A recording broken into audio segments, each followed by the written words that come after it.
So I know several people have come into the room since we started. So I'll sort of reiterate. I'm Steve Anderson with SPIE, Director of Industry Development. And I've been with SPIE about 5 years. And before that, I was Chief Editor of Laser Focus World magazine for many years.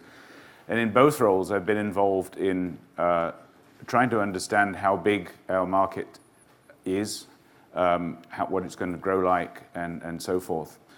Around 2012, there was a report published in the United States by the National Academies of Science, which was focused on optics and photonics, and which identified a big problem for optics and photonics in general, which actually Sir Brian alluded to, which is this whole pushing the technology up into the political realm, where people can make sensible investment decisions based on real information. The National Academies report identified the fact there actually was no hard information that could be used to make investment decisions. And SPIE set about trying to address that problem. And what I'm going to show you over the next few minutes is where we stand right now, having looked at doing some real bottoms-up work on understanding the profile of the optics and photonics industry, how many people it employs, and so forth.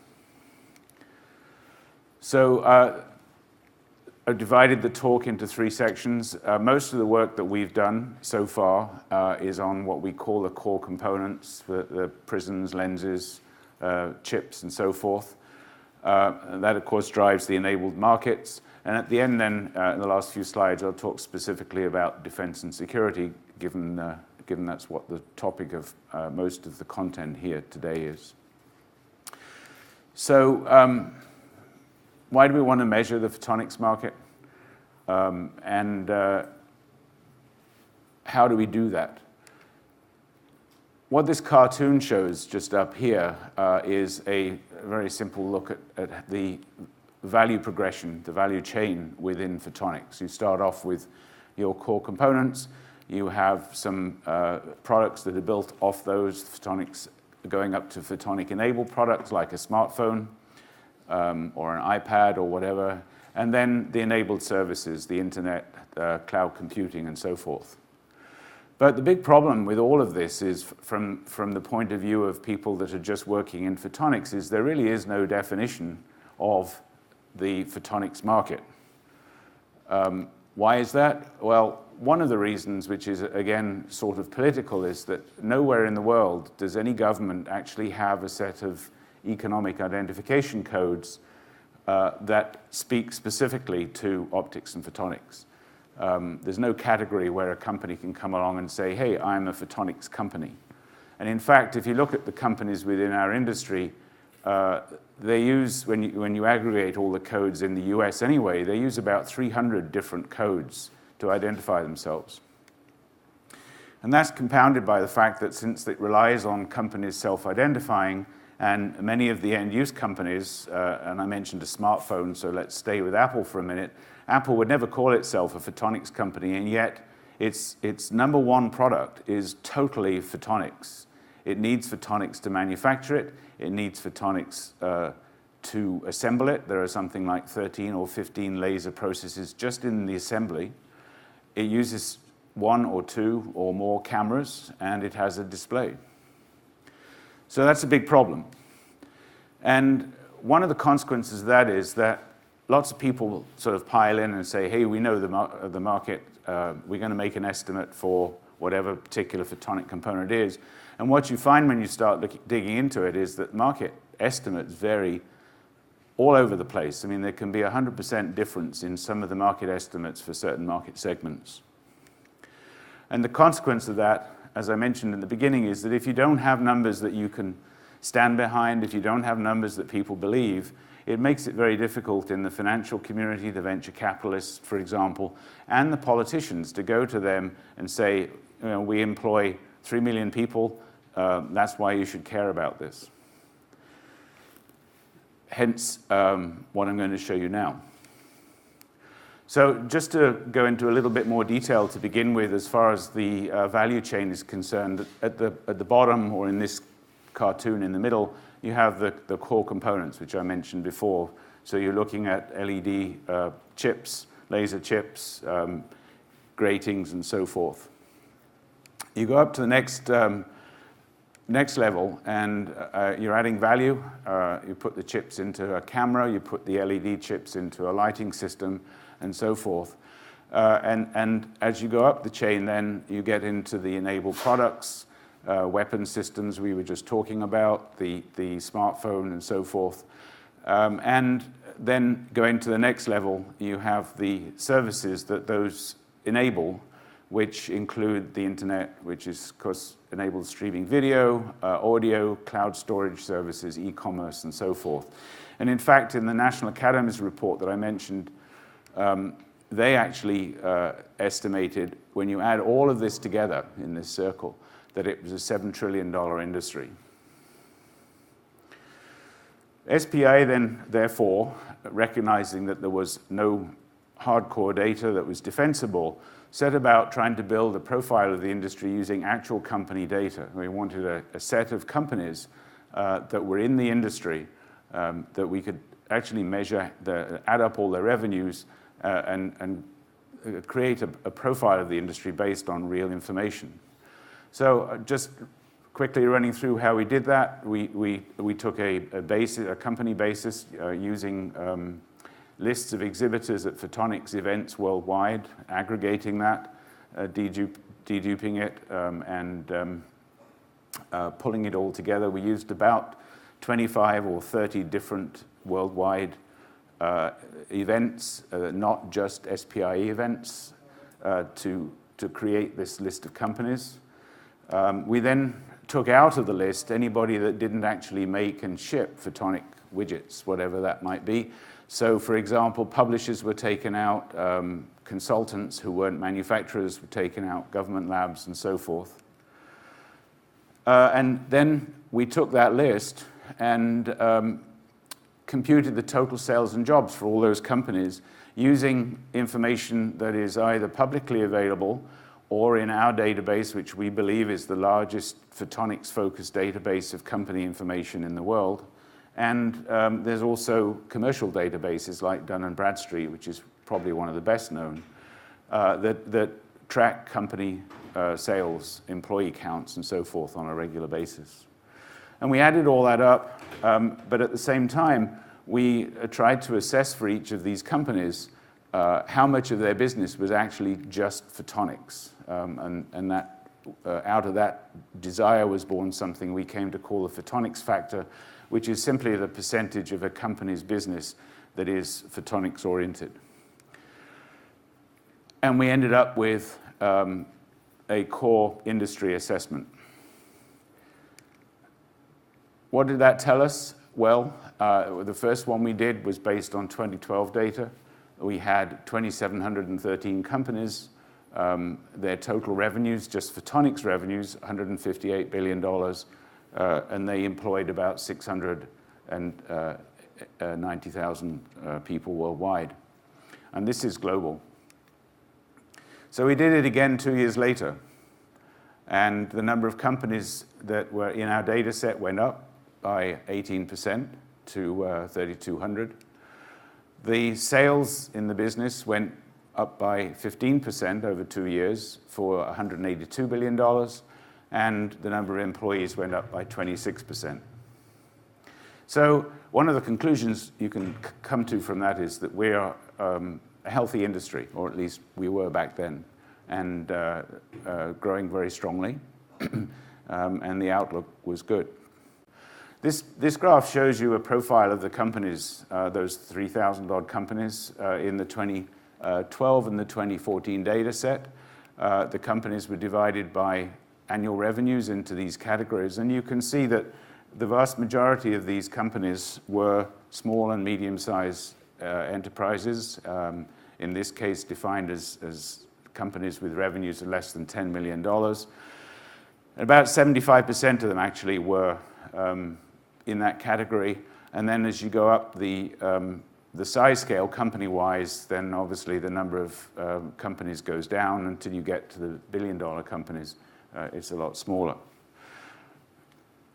What's interesting is then we went and mapped onto that the company distribution, the distribution of actually where do the revenues come from.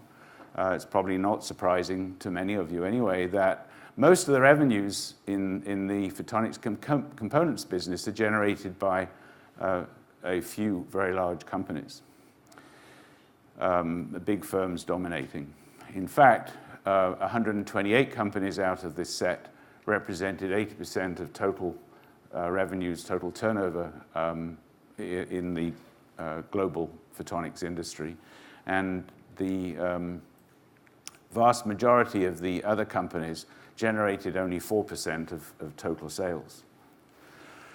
Geographically, one of the surprises to us when we did this was, if you look first of all at the company count by country, which is what I'm showing you here, you can see that the United States, China, Germany, and Japan are the top 4 segments of this pie. And that's just the number of companies. If you look, instead of just looking at the number of companies, you look at the revenues by country. What was a surprise to us was how you go from Japan being the 4th in terms of the number of companies. It was 1st in terms of the revenues involved. And in fact, Japan and the United States together represented almost 80% of, well, actually it was 73% in 2014, 80% in 2012 of those revenues. So I'm going to digress for a minute. A quick lesson in foreign exchange. All of the, traditionally when one does market forecasting on a global basis, it tends to be, depending where you're based, all converted to dollars or all converted to euros to make the whole system sort of fit together and easier to see. That has an inherent problem, which is that if the foreign exchange rates change a lot from one year to the next, it can skew the results. So what I wanted to show you here is that if you go back to sort of 2012-ish, you can see what this is plotting is the percentage change in exchange rates for these countries or currencies against the US dollar from 2011 to 2016.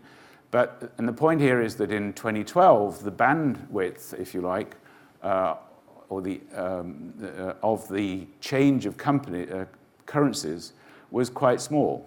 It's 15%, give or take. But when you move up to more recently, and this is before Brexit, so if you were actually going to look at the UK currency, it would drop off here much more. But the point is that the band there is 60% across. And that makes it really difficult when you're doing market research and you're converting everything to a single currency, because if you have a dollar here and you have a dollar here against these currencies, the end result can be quite misleading. Why am I showing you that?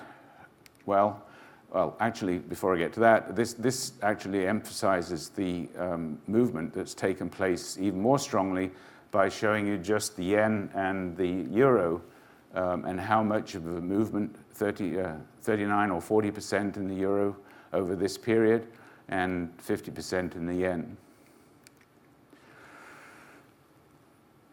The process that we went through to generate the 2012 and the 2014 data I just showed you was very extensive. It took several months to pull it all together, and we were looking for a way to continue to update this in the middle years that wasn't quite so labor intensive. And having noticed or realized that 80% of the sales were only 128 companies, for 2015, we actually did a sort of abbreviated process where we were just using the 128 companies as the basis for looking at what happened in 2015. So this is the chart I already showed you with the main data set for 14. And if you look at the 2015 estimate with just 128 companies, you can see that the Japan and United States share of the market has increased somewhat, but essentially the geographical distribution is not that different. So the reason I went through the foreign exchange thing is hopefully becomes much clearer here, where I'm looking at the historical data up through 2015 for each of these areas of the world. And you can see that, for example, in Japan in 2015, sales increased by, was that 12% there? And in China, it was 114% and so forth, flat in the US and so on. If we put all of this, which we would do traditionally, into dollars, however, which is this graph, you can see that it makes it look like our business was flat from 2014 to 2015. So in local currencies, photonics has grown, and in some areas it's grown a lot between 2014 and 2015. In dollars, which is really done just for convenience when we're doing this market research stuff, it's flat.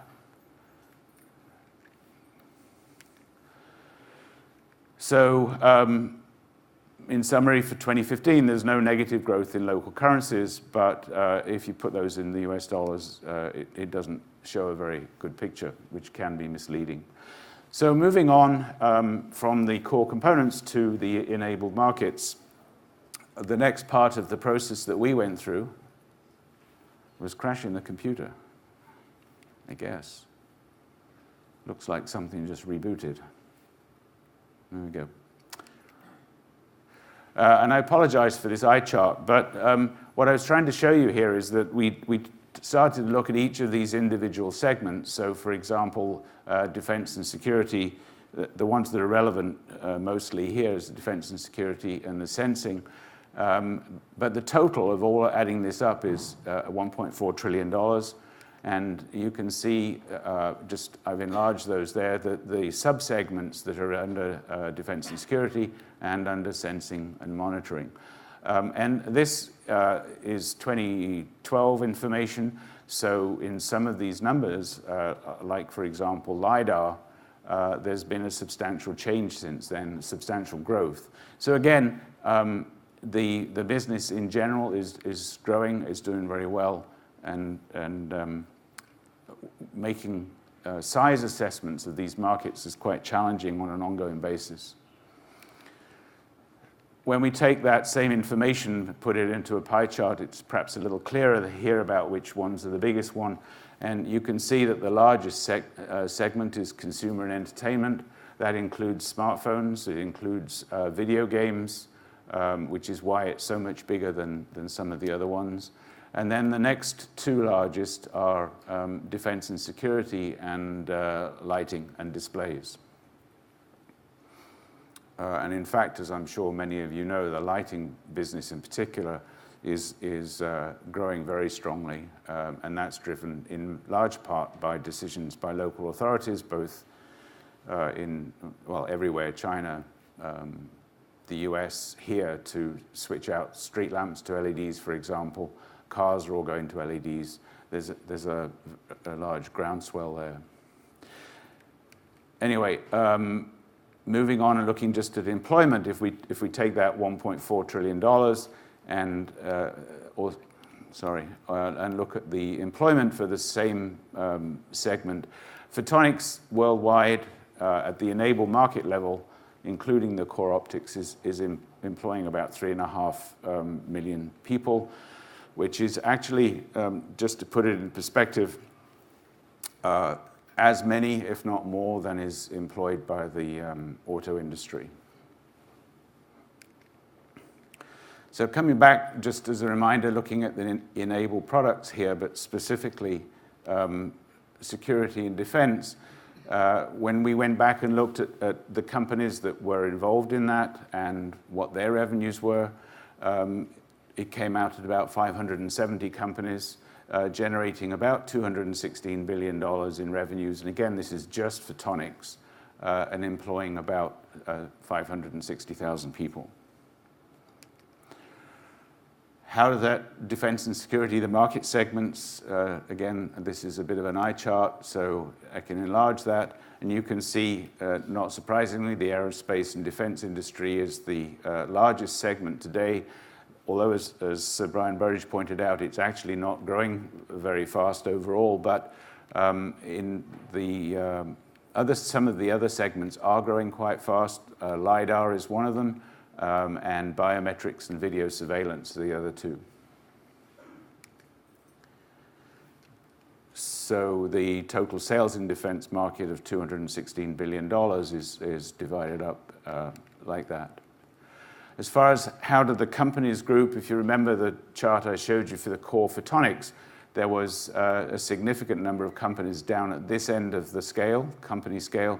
It's not at all surprising that the number of larger companies in the defense and security market is much higher.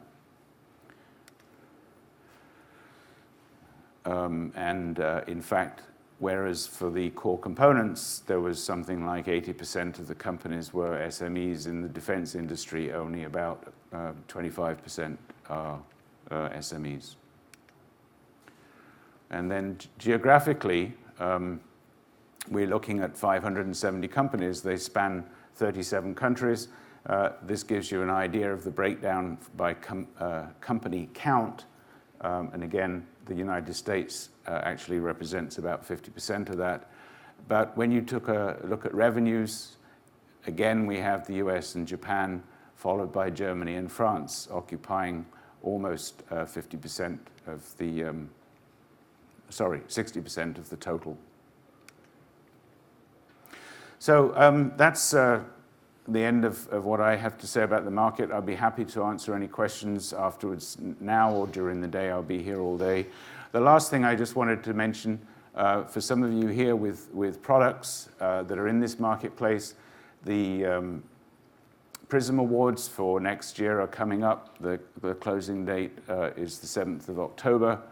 If anybody's interested in finding out more about that, please either go to the website that's up here, or I or any other SPIE person can give you more information. But we encourage you to look at the products that you have and see if they might fit within the rules for entering into this competition. The prize winners get a presentation at Photonics West in San Francisco next year. So thank you very much. That's all I have to say.